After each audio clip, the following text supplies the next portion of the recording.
Hey friends, welcome back.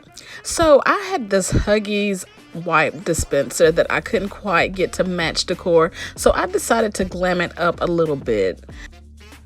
I started off by spray painting it with Rust-Oleum's matte black spray paint. This takes away all the shine, and I let it dry, and here is how it looked.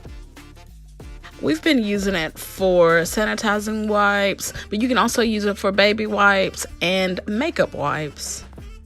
After the spray paint dried completely, I added a little bit of Dollar Tree contact paper to the bottom end of it. And if you notice, it does match the flooring of my mom's bathroom.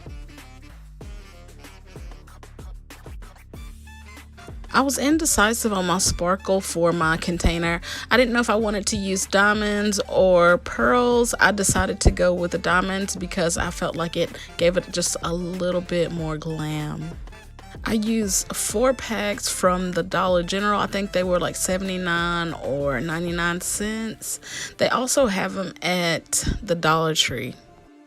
To ensure that your paint doesn't chip and your gems don't fall off if you decide to use this, brush over it with Mod Podge and a paintbrush and it will last a whole lot longer. I think this container is so gorgeous, and here's a final look at it in its home. Thank you so much for watching. I'll see you in the next one.